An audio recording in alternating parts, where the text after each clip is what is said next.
हमला करने वाले कौन हैं? वो लोग हैं जिन्हें भारत सपोर्ट करता है। वो लोग हैं जो कुलभूषण जाधव के तैयार करदा जो लोग थे, जो बाकियात थे, ये वो लोग हैं जो हमला कर रहे हैं। पाकिस्तान की फौज की चेक पोस्टों पर अंधाधुंध हमला किए हैं, जिसके नतीजे में 10 जवान शहीद हुए हैं और कई जख्मी हुए हैं। ये तंजीमें बराह रास्त भारत से जुड़ी हुई हैं और इन तंजीमों को फंडिंग बाकायदा भारत देता है, असलहा इन्हें भारत देता है कि दहशतगर्द मामूली तादाद में नहीं है, वो बड़ी तादाद में है। आप जानते हैं कुलभूषण जाधव इतना बड़ा दहशतगर्द था कि पाकिस्तान के अंदर वो हर इलाके के अंदर आता जाता था। बदकिस्मती से जो साबिक हुक्मरान थे वो भी बिके हुए थे।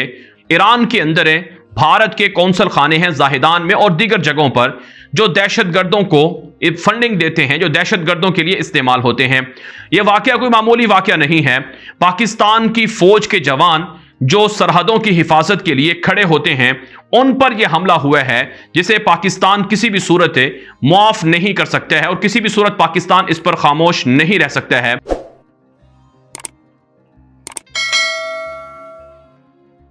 इंतहाई अफसोसनाक खबर सामने आ रही है कि बलूचिस्तान के अंदर पाकिस्तान की फोर्सेस पर भारतीय दहशतगर्दों के हमले तेज हो चुके हैं। अफगानिस्तान के अंदर जो जंग खत्म हुई है, जिससे तालिबान की हुकूमत आई है और पाकिस्तान पर अफगानिस्तान के बॉर्डर से हमले कम हुए हैं, तो अब ईरान के बॉर्डर से पाकिस्तान की फौज पर और पाकिस्तान के जो मुहाफिज हैं सरहदों के, उन पर हमले तेज हो चुके हैं। नासिकाम 50 से जायद दहशतगर्दों ने गुज़श्ता रात को बलूचिस्तान के इलाके कीच के अंदर हमला किया है अफवाज पाकिस्तान की चेक पोस्टों पर, जिसके नतीजे में जो इब्तदाई इतलात हैं कि 10 जवान शहीद हो चुके हैं। जी हां नासिकाम, इंतहाई अफसोसनाक खबर है कि पाकिस्तान की सरहदों पर जो ईरान के साथ पाकिस्तान का बॉर्डर है, तकरीबन 900 किलोमीटर का यह बॉर्डर है, जिस पर पाकिस्तान की फौज फेंसिंग भी कर रही है, बाड़ भी लगा रही है, वहां पर यह हमला हुआ है। और हमला करने वाले कौन हैं? वो लोग हैं जिन्हें भारत सपोर्ट करता है। वो लोग हैं जो कुलभूषण जाधव के तैयार करदा जो लोग थे, जो बाकियात थे, ये वो लोग हैं जो हमला कर रहे हैं। BLF नामी एक दहशतगर्द तंजीम है बलूचिस्तान के अंदर, जो आज़ादी, दूसरे लफ्ज़ों में अलहदगी के लिए तहरीक चलाती है, या बलूचिस्तान के अंदर जो पाकिस्तान की फौज पर CPEC के मंसूबों पर और तरक्याती प्रोजेक्ट पर हमले करती है। BLF के दहशतगर्दों ने, जिनकी तादाद 50 से जायद बताई जा रही है, उन्होंने पाकिस्तान की फौज की चेक पोस्टों पर अंधाधुंध हमला किया है, जिसके नतीजे में 10 जवान शहीद हुए हैं और कई जख्मी हुए हैं। नाज़िकाम, हमारे पास जो रिपोर्ट सामने आ रही हैं कि अफवाज पाकिस्तान ने बरवक्त ऑपरेशन किया है और इस ऑपरेशन के अंदर दहशतगर्दों का ताक़ुब करके उन्हें भी भारी नुकसान पहुंचाया है।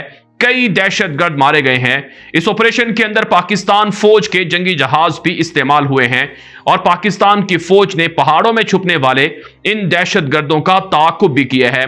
बलूचिस्तान के अंदर जो दहशतगर्द तंजीमें हैं, जिनमें BLF है, BLA है और ब्रास नामी तंजीमें हैं, ये तंजीमें बराह रास्त भारत से जुड़ी हुई हैं और इन तंजीमों को फंडिंग बाकायदा भारत देता है, असलहा इन्हें भारत देता है। और नाज़िकाम, इनके जो मराकज़ थे वो भी जो सरहदी इलाके हैं, ईरान के अंदर जो सरहदी इलाके हैं, वहां पर इनके मराकज़ मौजूद हैं। ये अफगानिस्तान के अंदर भी मौजूद रहे, लेकिन नाज़िकाम तालिबान हुकूमत आने के बाद अफगानिस्तान से BLA, BLF और दीगर बलोच शिद्दत पसंद दहशतगर्द तंजीमें वहां से भागकर ईरान के अंदर पनाह लेने पर मजबूर हो चुकी हैं। नाज़िकाम, पाकिस्तान ने अफगान तालिबान के साथ मुआहिदा कर लिया है कि अफगानिस्तान की सरजमीन पाकिस्तान के खिलाफ इस्तेमाल नहीं होगी। पाकिस्तान ने अफगान तालिबान को मतलूब दहशतगर्दों की लिस्टें भी दे रखी हैं, जिनके साथ, जिनकी वजह से अफगानिस्तान के अंदर एक एक करके दहशतगर्दों को मारा जा रहा है। पिछले 20-25 दिनों के अंदर अफगानिस्तान की सरजमीन पे पाकिस्तान को मतलूब कई दहशतगर्द मारे गए हैं, जिनमें बड़े बड़े खतरनाक नाम थे और कमांडर थे, जो TTP से ताल्लुक रखते थे, जो दाइश के साथ ताल्लुक रखते थे, उनको मारा गया है। पुलिस खान नामी एक शख्स था जो गुज़श्ता दिनों नंगरहार के अंदर गुमनाम हीरोज की कार्रवाई के अंदर हलाक हुआ है। अब ये जो बलूचिस्तान का इलाका है कीच का, जहां पर यह रात के वक्त हमला हुआ है, यह नाज़िकाम हमला एक खतरनाक BLF के जो दहशतगर्द थे उसकी हलाकत के बाद हुआ है। गुमनाम हीरोज ने कार्रवाई करते हुए جو ایران کا علاقہ تھا وہاں پر جو خدا بخش نامی BLF کا ایک کمانڈر تھا اسے گولیوں سے مار ڈالا تھا، بھون دیا تھا، اس کے جواب میں کہا جاتا ہے کہ یہ حملہ ہوا ہے اور یہ پاکستان کی فوج پر کارروائی کی گئی ہے۔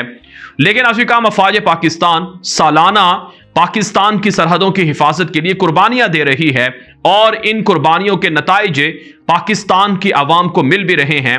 ناظرین، اس میں کوئی شک نہیں ہے کہ دہشت گرد معمولی تعداد میں نہیں ہیں، وہ بڑی تعداد میں ہیں۔ آپ جانتے ہیں کلبھوشن یادو اتنا بڑا دہشت گرد تھا کہ پاکستان کے اندر وہ ہر علاقے کے اندر آتا جاتا تھا۔ بدقسمتی سے جو سابق حکمران تھے وہ بھی بکے ہوئے تھے اور وہ بھی پاکستان کے اندر بدامنی پھیلانے والے ان عناصر کے خلاف کارروائی نہیں کرتے تھے۔ لیکن اب افواج پاکستان اور سلامتی کے ادارے اور پاکستان کی ایجنسیاں متحرک ہوئی ہیں اور دشمنوں کے خلاف کارروائی کر رہی ہیں۔ پاکستان نے کلبھوشن یادو کو پکڑا جس کے پاس ایران کا پاسپورٹ تھا، جو ایران کی سرزمین استعمال کرتا تھا، وہاں سے پاکستان کے اندر کارروائی کرتا تھا۔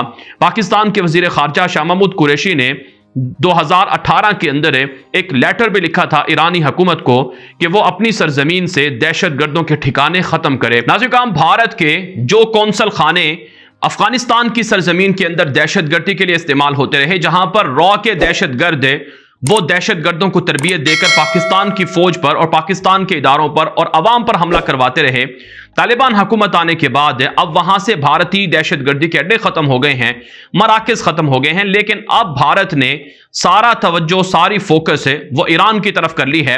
ایران کے اندر بھارت کے قونصل خانے ہیں زاہدان میں اور دیگر جگہوں پر، جو دہشت گردوں کو فنڈنگ دیتے ہیں، جو دہشت گردوں کے لیے استعمال ہوتے ہیں۔ ناظرین، اس حوالے سے پاکستان کے انٹیلیجنس ادارے اور پاکستان کی فوج ایرانی حکام سے بات چیت کر چکی ہے کہ اگر آپ لوگ اپنی سرزمین سے دہشت گردوں کا خاتمہ نہیں کریں گے تو پھر پاکستان کو مجبوراً ایران کے اندر گھس کر کارروائیاں کرنا پڑیں گی۔ پاکستان کے آرمی چیف سے اور پاکستان کے اعلیٰ حکام سے، جو ایران کے آرمی چیف ہیں، وہ چند مہینے پہلے آ کر ملاقات بھی کر چکے ہیں اور یہی معاملہ ڈسکس ہوا تھا کہ افغانستان کے اندر تو امن آ گیا ہے، اب پاکستان کا 2600 کلومیٹر کا جو بارڈر افغانستان کے ساتھ ہے وہ تو محفوظ ہو گیا ہے، لیکن ایران کے ساتھ 900 کلومیٹر کا بارڈر کیسے محفوظ ہوگا، جس سے پاکستان کو سب سے زیادہ خطرات اور سب سے زیادہ دہشت گردی محسوس کی جاتی رہی ہے۔ یہ واقعہ کوئی معمولی واقعہ نہیں ہے۔ پاکستان کی فوج کے جوان جو سرحدوں کی حفاظت کے لیے کھڑے ہوتے ہیں، ان پر یہ حملہ ہوا ہے جسے پاکستان کسی بھی صورت معاف نہیں کر سکتا ہے اور کسی بھی صورت پاکستان اس پر خاموش نہیں رہ سکتا ہے۔ لہٰذا ناظرین، اب اینٹ کا جواب پتھر سے دیا جانا ضروری ہے۔ اب پاکستان کو اندر گھس کر کارروائیاں کرنا بہت ضروری ہے۔ بہت دیر ہو چکی ہے، پاکستان نے بہت قربانیاں دے دی ہیں، لیکن اب پاکستان برداشت نہیں کرے گا، اب پاکستان بدلہ لے گا۔ سوشل میڈیا پر جو پاکستان کی عوام ہے وہ یہی مطالبہ کر رہی ہے کہ دہشت گردوں کے خلاف پاکستان اپنے میزائلوں کو استعمال کرے، ڈرون طیاروں کو استعمال کرے، جنگی ہیلی کاپٹرز کو استعمال کرے، ٹینکوں کو استعمال کرے، لیکن دہشت گردوں کا خاتمہ کیا جائے۔ یہ پاکستان کی عوام کا سوشل میڈیا پر اور انٹرنیٹ پر یہ مطالبہ سامنے آ رہا ہے۔